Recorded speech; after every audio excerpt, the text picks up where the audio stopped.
The reason that you are afraid of using your voice is because you have been conditioned to be. Before you even go to speak, you start choking up.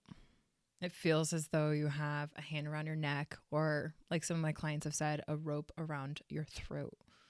This is because you have learned and been conditioned to not use your voice as a tool. Hey everybody, it's Bianca. Welcome back, Evolvers. It's your girl, Emilia.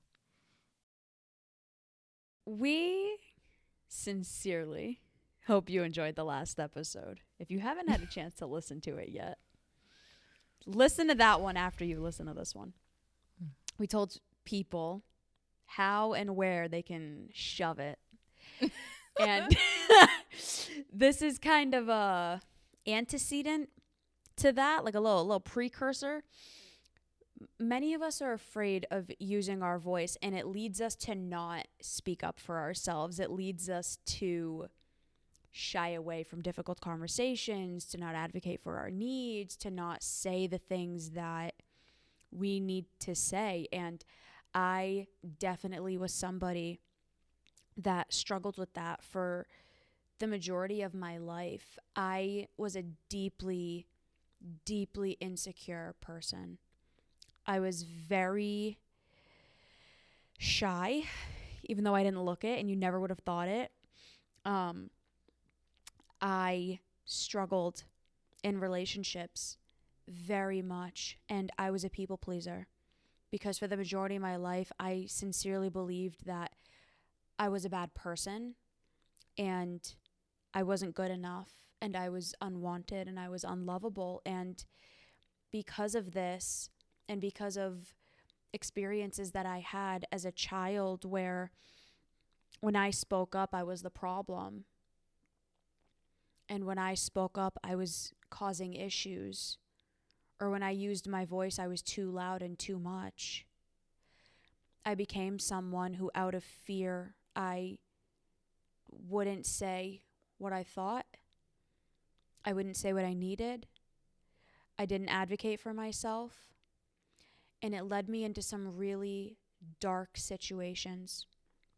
One of which was the very first relationship I was ever in, where I was being sexually abused for 4 years and mentally and emotionally abused and blackmailed and manipulated, and I didn't feel safe enough to tell anybody. In the last episode, we were being semi-playful, semi-pissy. We kind of popped off. But one of the things that I talked about was a situation that happened at the gym. And I kind of want to tell the story again, but a little bit more in depth. Yeah. I go to a very bodybuilder gym. It's what it's known for. And great gym, great facility. But when you have a very ego-driven gym, you're going to have a lot of very ego-driven people. And you're also going to have a lot of people who like to siphon the energy off of those types of people. And one of which was a older man, which they always are old men. Always. It's always the old men. It's ridiculous. But it was this older gentleman. And I had met him 4 years ago, I think. It was around 2021 when I had first started going to that gym.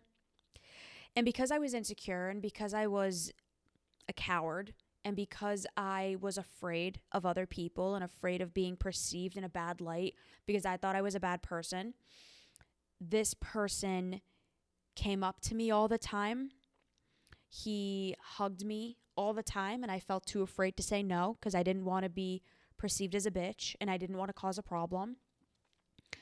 Because when women use their voice, they're told that they're a bitch. I was afraid of making a scene because nobody ever taught me how to put up a boundary. And there was even one incident where my partner, who at the time was a woman, was with me at the gym, and we were in a group, and he decided to come kiss me on the forehead. Out of nowhere. Never done that before. But because my partner was there, He was trying to basically like do what dogs do, which is pee on his territory. Ew. And I only know this now. Yeah. And I was too afraid to say anything. I didn't know how to speak up. I didn't know how to say, like, hey, do not do that. And so I didn't. And what I did instead was I just left the gym. I would have And I slapped stopped him right going there in there. the face. Mm. Yeah. So Mm. I end up signing up for this gym again a couple of times. I left and I came back and I left and I came back. And I finally came back, and I'm probably going to stay here for good because it's the best gym in this area. And I am someone who loves fitness. Like, I am such an athlete. I love being surrounded by excellence. And the people maybe aren't the best people, but in this one arena, a lot of the people there have some of the best physiques, and they do work really hard. And I love being in that energy. Hell yeah. So I go back to that gym, and this person sees me, and he goes, "Oh my God, my best friend is finally back." And I'm like, you motherfucker, like, shut up. But to the last episode, but that's not what I said. So he tries to hug me. And I've done a lot of work in the last couple of years. I finally started developing my voice. I finally started working through that inner narrative that I'm a bad person and that there's something wrong with me and that I'm not supposed to speak up. And so I took a step back and I said, I don't want to be hugged, but thank you. It's nice to see you again. And he proceeded to try to do it again the next like 2-3 times I saw him. And I was like, no, I don't want to be hugged, but thank you. So I'm at the gym and I'm on the seated row cable, right? I'm doing seated rows on the cable. And I have to be very careful when I'm on the seated row machine because of my back. Right. So I have my belt and I'm like, my eyes are closed because I'm doing like, I'm really focusing in. Yeah. And I let go of the weight and I take my belt off and I'm sitting there with my eyes closed and my head is down. I have my headphones in and I'm just like beep bopping. He comes and he rubs my back. And I jerked my arm and I looked up at him and I said, "Do not put your hands on me." Good for you. And he's like, "What?" I was like, "I do not like that. Do not touch me."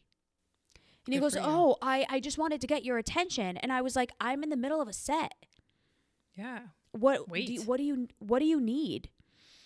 And then he starts talking and doesn't shut the hell up for a couple of minutes. And I'm like, I just put my headphones back on. I was like, I don't care. Oh my God.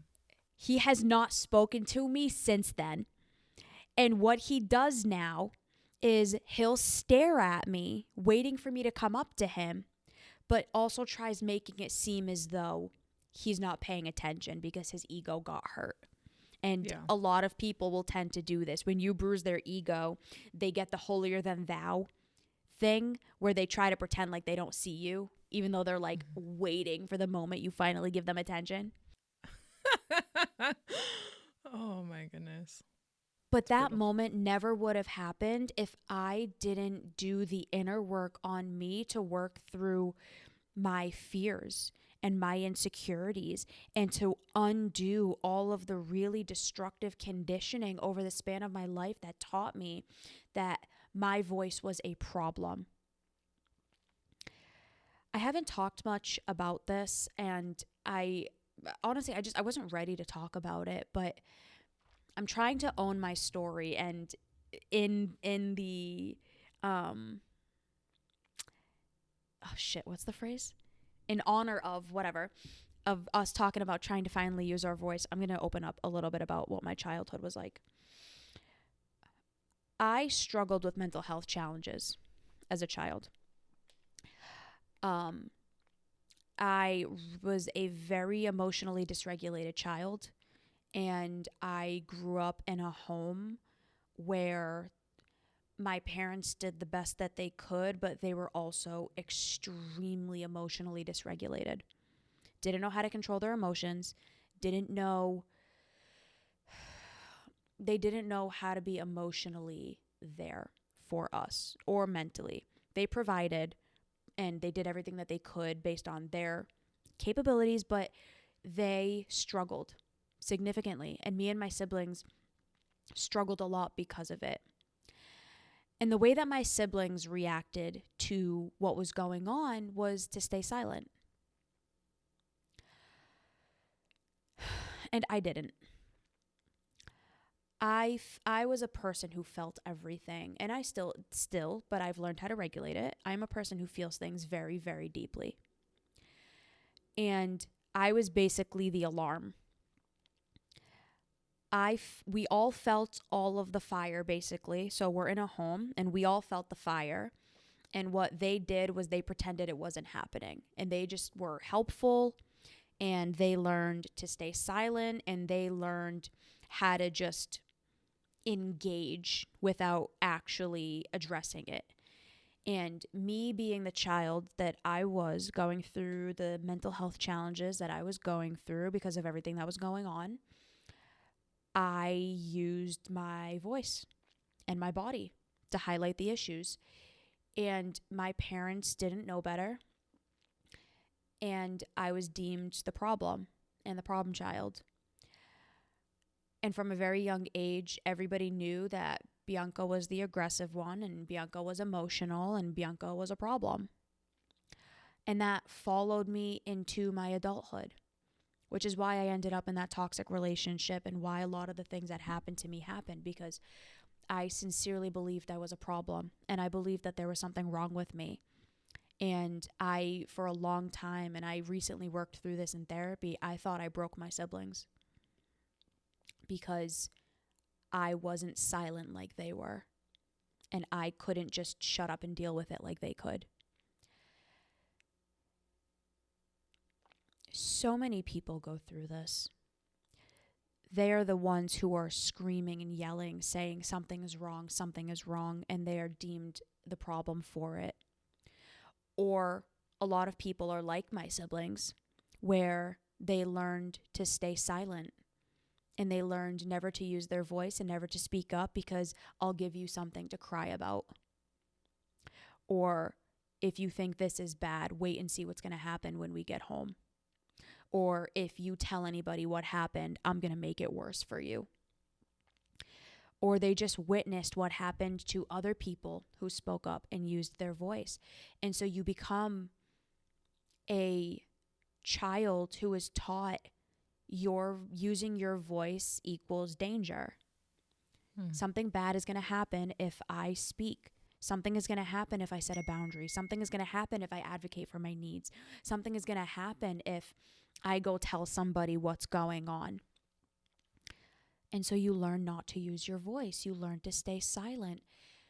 And this is what leads people to do one of two things. They either stay silent their entire life and they end up being harmed and abused and walked over and end up becoming people pleasers, or they end up becoming victims of abuse or whatever.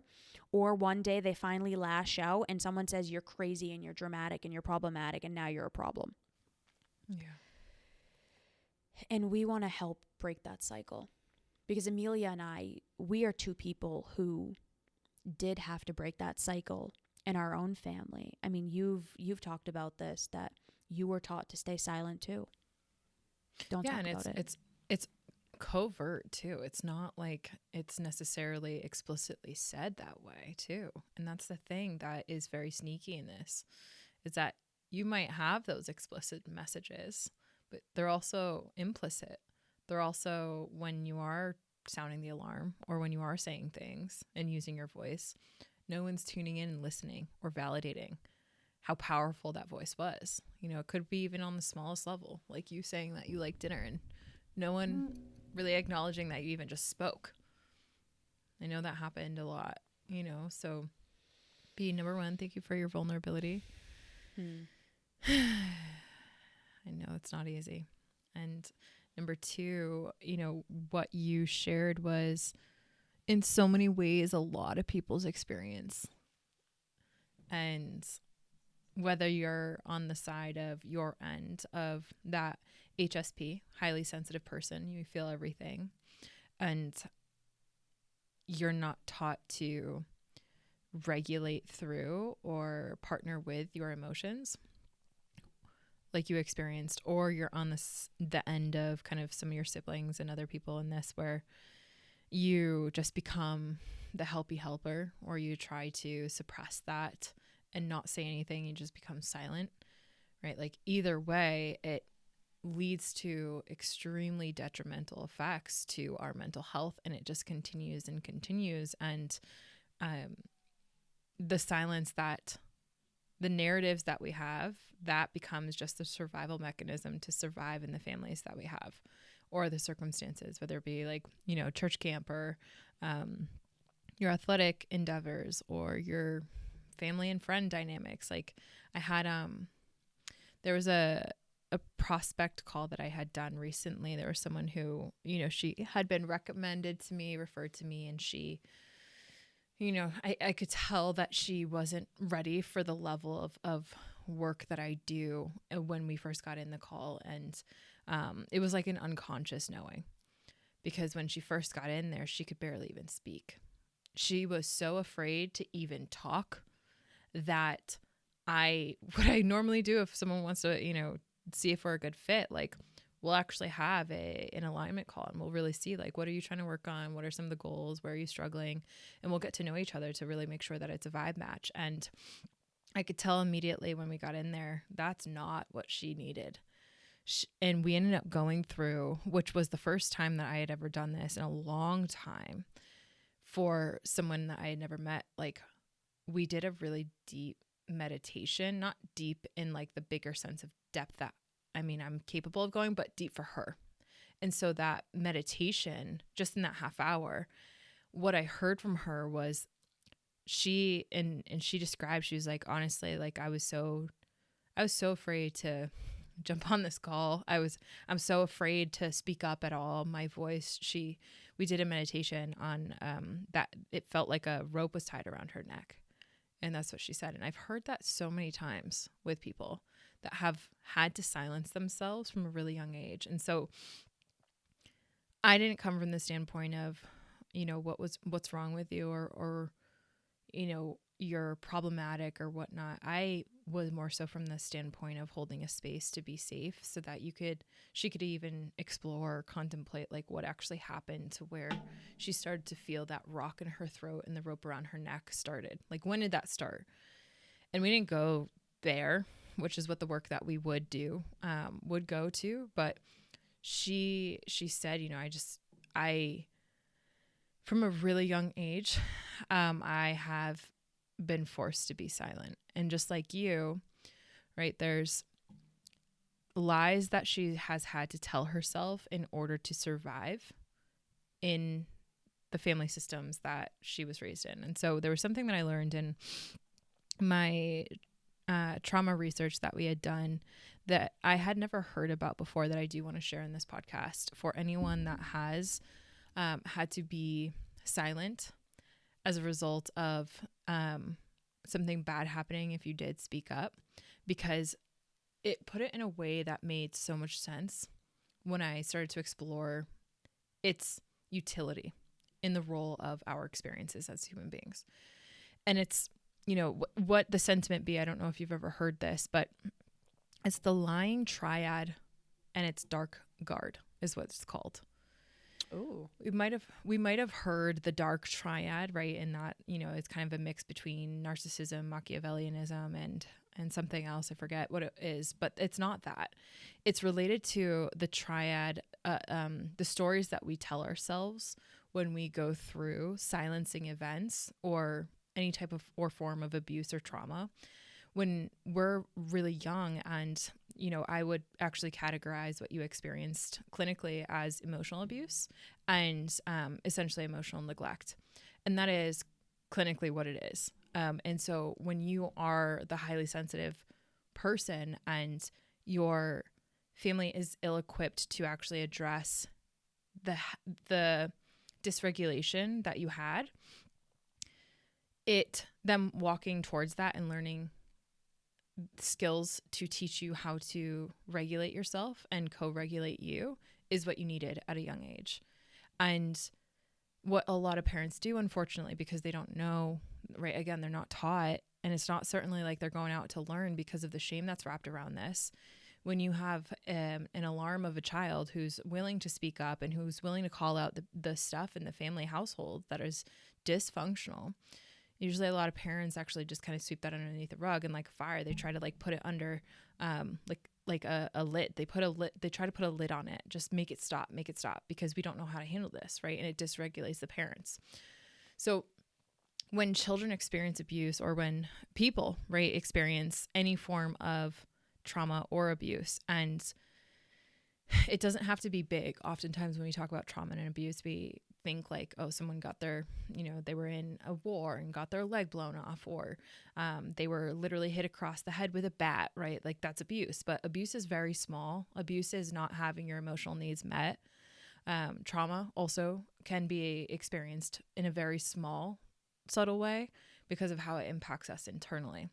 And so oftentimes we actually, especially millennials, have experienced a lot of emotional neglect, which is considered emotional abuse. And so with that original experience, what children learn to try to survive outside of that abuse. I mean, I remember having conversations with clients who them crying was a problem in their household.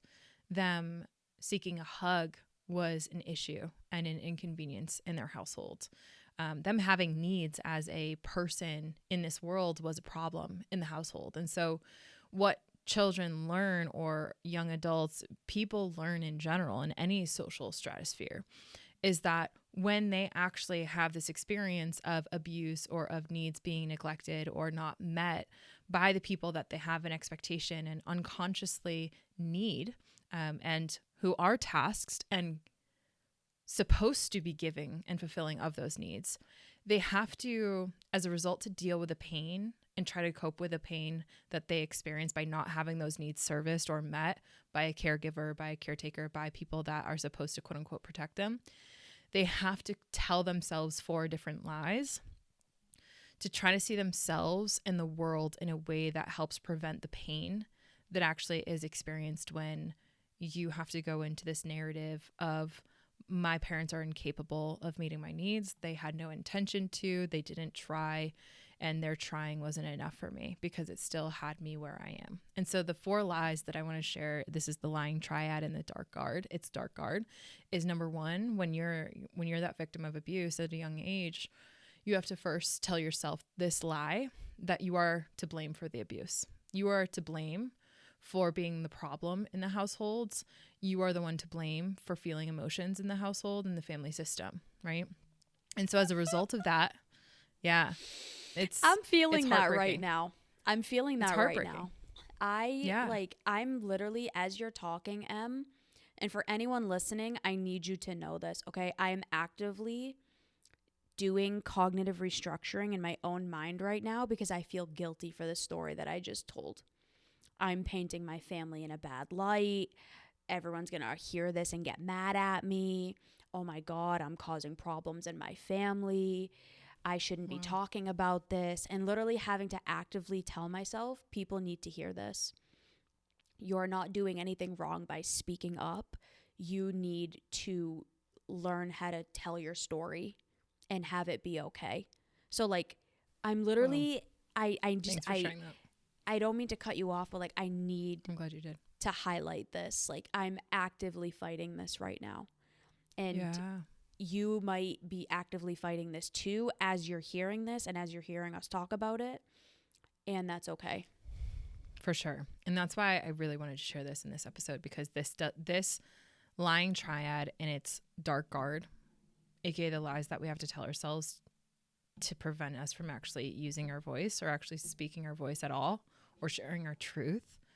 It is not just something that we tell ourselves when we're young, but that's where it starts. And so by the time we become adults and we grow up biologically, psychologically, we're still very young, telling ourselves that same narrative, telling ourselves the same 4 lies out of protection for those who had abused us, or those who were incapable of meeting our needs, for those who traumatized us, et cetera, right? The perpetrators of what we experienced. And so number one, we are to blame for our abuse, for our trauma, for what we're going through. That is the unpleasant experience, right? The second lie is that I am bad and I am unworthy of good things. That's the second lie that victims of abuse and survivors of trauma have had to tell themselves again and again in order to keep this dysfunctional pattern of silence continuing. The third lie is that they are shameful at the core of who they are. They, as a human being, the one who has emotions, the one who is having a reaction to something, that reaction, who you are at the core level, you are shameful. And that is the lie that you tell yourself again and again. And this is where inner critics are born. You are shameful. You are no good. And then the fourth one is that I'm powerless to change. And so as if the first three weren't hard enough to tell yourself, and as if those weren't as bad, the fourth one literally renders you powerlessness and powerless to change. So any perceived change that could come up, this fourth lie that you have to tell yourself, that I am powerless to change, is what keeps the ultimate hook, line, sinker of you silent. And so in real time, whenever you do try to go speak up, just like this person who chatted with me, why we did that meditation is because she just needed to actually be able to speak and to know these four lies. She's not to blame for her abuse. She's not bad and unworthy of good things. She's not shameful, and she's not powerless to change. I just needed to remind her that, and even just open up that little lens of hope for her. And what will come of that will allow her, at least for just a moment, to not tell herself these lies, to try to keep the perpetrators of her abuse and of her trauma, quote unquote, safe from the limelight that they should be in, to actually be and have justice held accountable to them. So be your restructuring right now is to prevent your parents from actually having an emotion or actually having a narrative in their world crop up.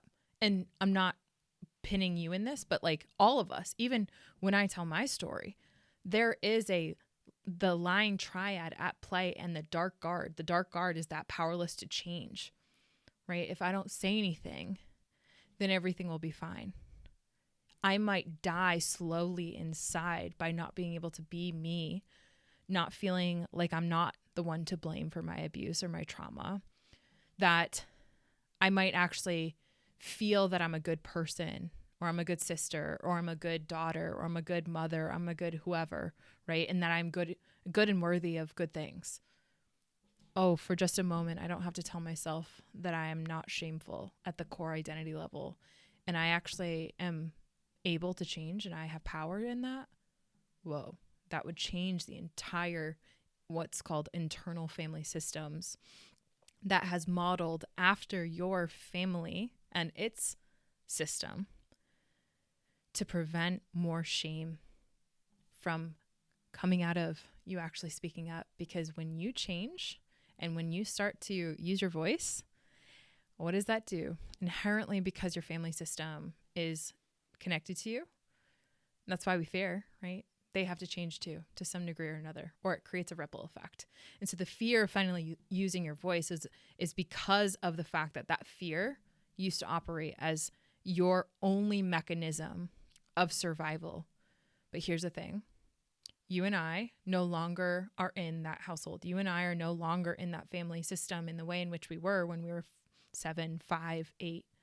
We are adults, and we are learning how to emotionally and psychologically develop in a way that doesn't have us at our expense, suppressed and silent at the core of everything. Because no one wins when you're silent. No one wins. No one can be fulfilled when you're silent. No one can be fully happy and full of joy and actually love the you that is so uniquely, inherently good at its core if you're staying silent. And so if we were to consider that all of those lies we used to tell ourselves are actually still activated right now, how much more would we be willing to maybe do the work of unwiring the lies that are there and maybe telling ourselves a little bit of a different story, just like you're doing right now, B, the cognitive restructuring. Everything that we tell ourselves can also be untold, or at least replaced with a more empowering, more accurate narrative. The only people who benefit from your silence are the people who are abusing you. Because the people who actually love you will want you to use your voice and to be your full, authentic self. It's also a big reason why a lot of people who have struggled with using their voice fear their emotions and fear some of the more intense emotions like anger. Anger was never safe. Sadness was okay as long as you kept it to yourself. But some of the heavier emotions, you're not allowed to feel those because then it's problematic. Yeah, and like I'm not rage. allowed to be mad at my abuser. I'm not allowed to be upset at this person who's doing this thing to me. You're not supposed to be mad at the creepy dude who comes up to you at the fucking gym and doesn't care that you're uncomfortable. And he spends the whole time circling the gym, not doing a single exercise because he's just there to talk. Like, they benefit from your silence. And yeah, they might call you a bitch. They might call you a dick. They might call you an asshole. Maybe. Probably. He probably Most told everyone likely. in the gym, I'm a bitch. I guarantee it.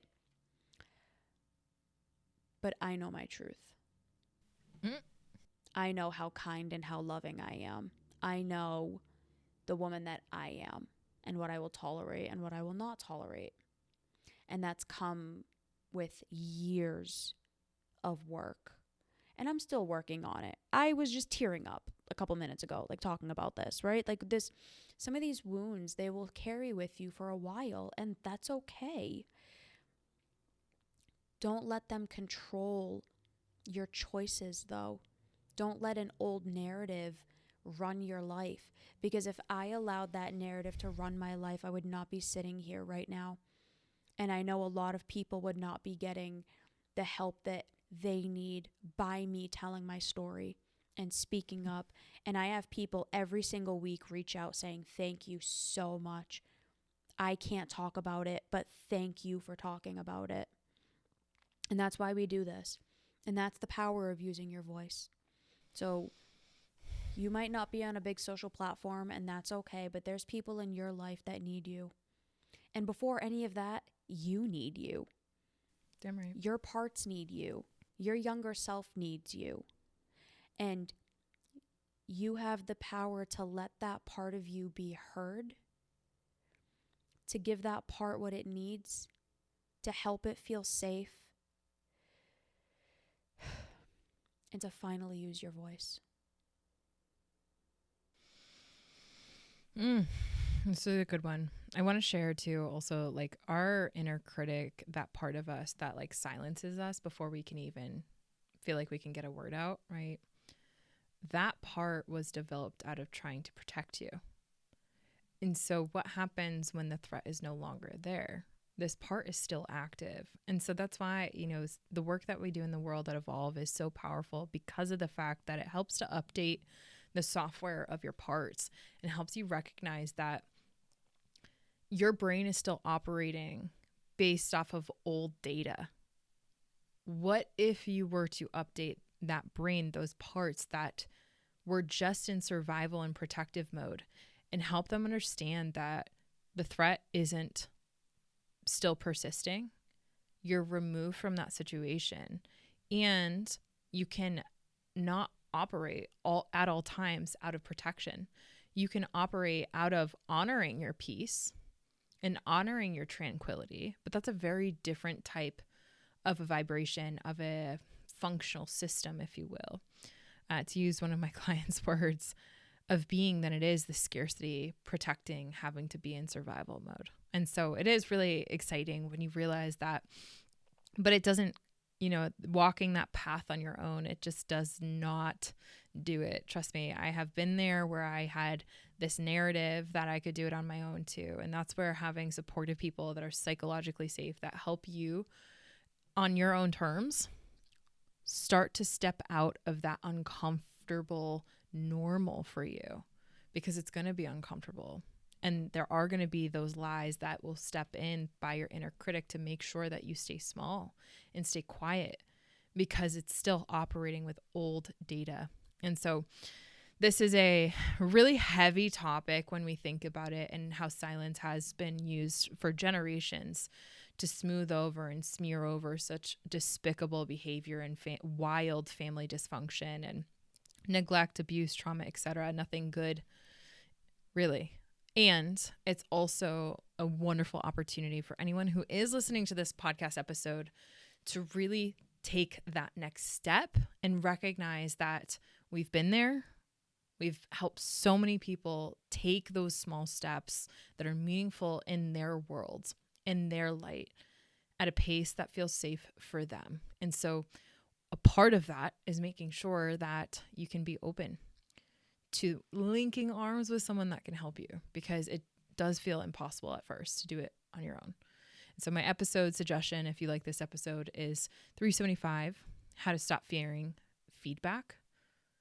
Because there's definitely, I remember that time when I was on a practicum, our practicum triad, where I had some of my colleagues and I had shared my anchor trauma, and they gave me feedback like, Emilia, girl, you got to share that more. And I didn't want to hear that. I didn't want to hear that feedback. But because I was willing, and I was willing to embrace that feedback, it's made me such a better person. So be episode suggestion and final takeaway.